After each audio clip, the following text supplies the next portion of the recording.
इस खबर के प्रायोजक हैं D real estate, Kailash Chand वर्कवाला।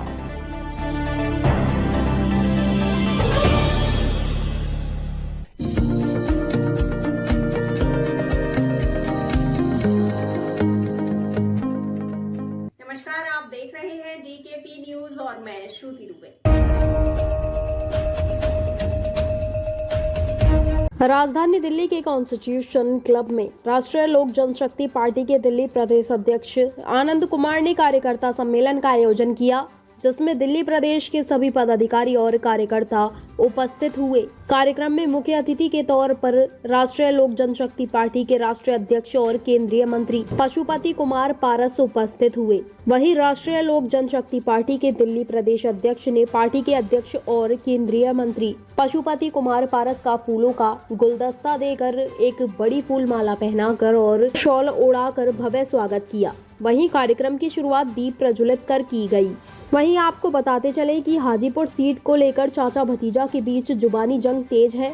एक सीट पर पशुपति पारस लोजपा प्रमुख और चिराग पासवान लोजपा रामविलास दोनों अपनी अपनी दावेदारी ठोक रहे हैं।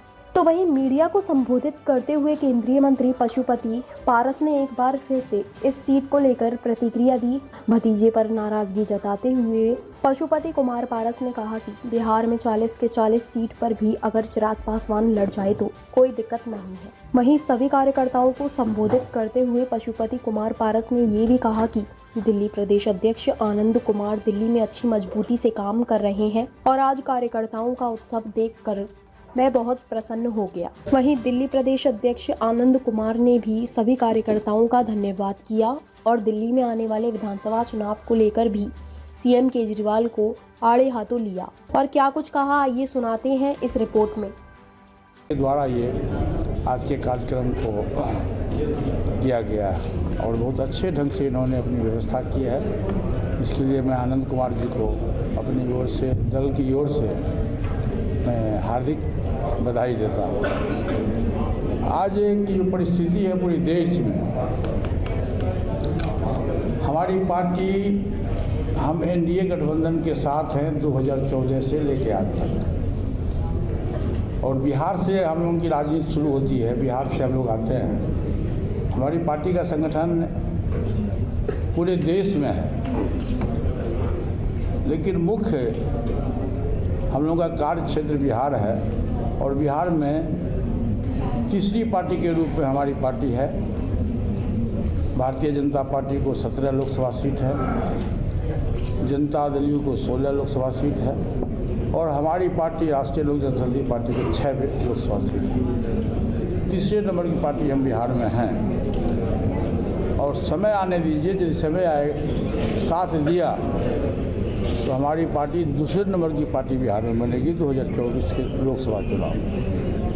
हम एनडीए गठबंधन के पार्टनर हैं, एनडीए गठबंधन के ईमानदार सहयोगी हैं और पूरे देश में हमारी पार्टी का जो हम लोग संगठन घूम घूम के कर रहे हैं, तो हम लोग का एक ही उद्देश्य है कि 2024 का जो लोकसभा का चुनाव होगा वो परम आदरणीय नरेंद्र मोदी जी के नेतृत्व में पूरे देश में एक लहर है। और मैं आपको विश्वास दिलाता हूं कि जब भी चुनाव होगा 2024 का चुनाव, लोकसभा का, विधानसभा का चुनाव का एक अलग परिस्थिति है।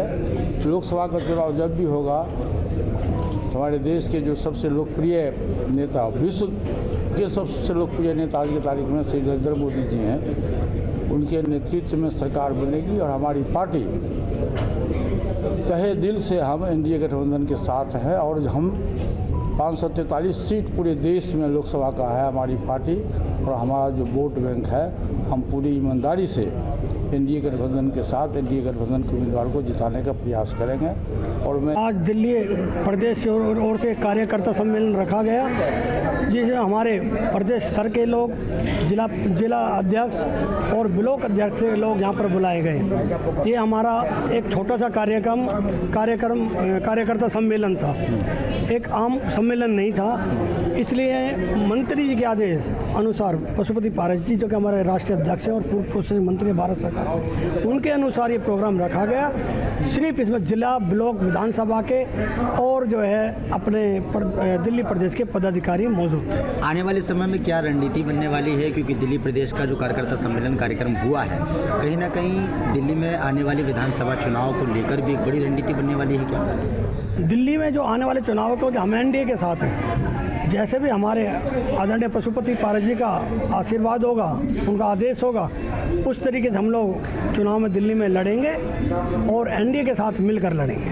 कहीं ना कहीं आपने अपने संबोधन में दिल्ली के मुख्यमंत्री अरविंद केजरीवाल को भी जमकर खरी खोटी सुनाई है। उन्होंने कहा है कि जो वादे किए थे वो धरातल पर नहीं है। तो आने वाले वक्त में क्या आम आदमी पार्टी से टक्कर लेगी आरएलजेपी? जो कि हमारे जो आज दिल्ली के मुख्यमंत्री अरविंद केजरीवाल जी सिर्फ एक झूठ नाटक करके जनता को बहकाने की कोशिश कर रहे हैं और उनके सारे वायदे सब जो है फ्लॉप होते जा रहे हैं। जैसे उन्होंने बोला था, स्टार्टिंग से हम बात करें तो उन्होंने बोला कि मैं गाड़ी नहीं लूँगा, बंगला नहीं लूँगा, मैं आम आदमी पार्टी, इसीलिए आम आदमी पार्टी बनाई थी और चुनाव चिन्ह भी इसलिए झाड़ू का रखा गया था, क्योंकि वो एक आम आदमी की तरह हमारे दिल्ली की जनता की तरफ पेश हुए थे, मगर उनके सारे जो है मंसूबे सब झूठे थे और झूठ की राजनीति अगर कर रहे हैं तो दिल्ली के अंदर हमारे जो मुख्यमंत्री केजरीवाल जी कर रहे हैं। जैसे कि हमारे जो युवा वर्ग के हैं, हमारी माताएं बहनें हैं जो मेट्रो स्टेशन से निकलती हैं, इवन देन उन्होंने मेट्रो स्टेशन में भी ठेके शराब के दे दिए हैं, जो कि बहुत गलत है और युवा पर महिला पर बहुत बुरा असर पड़ता है। आने वाले वक्त में क्या आप रणनीति बनाएंगे दिल्ली के लिए? किस तरीके की घोषणाएं होंगी अगर मंत्री जी के आदेश पर मौका मिलता है चुनाव लड़ने का? और महिलाओं को कितनी भागीदारी आप लोग देने वाले हैं? हम सच्चाई के उस पर चुनाव लड़ेंगे। हम किसी जनता के साथ किसके झूठ फरेब धोखा नहीं करेंगे और जो हमने बताया, क्योंकि हम एनडीए के साथ हैं और जैसा भी आदेश होगा साहब का, हमारे का, अध्यक्ष जी का, वैसे उसी तरीके से रणनीति हम बनाएंगे। ताज़ा खबरों से जुड़े रहने के लिए हमारे चैनल को सब्सक्राइब करें और बेल आइकन को दबाना ना भूलें, ताकि हर खबर की नोटिफिकेशन आपको मिलती रहे।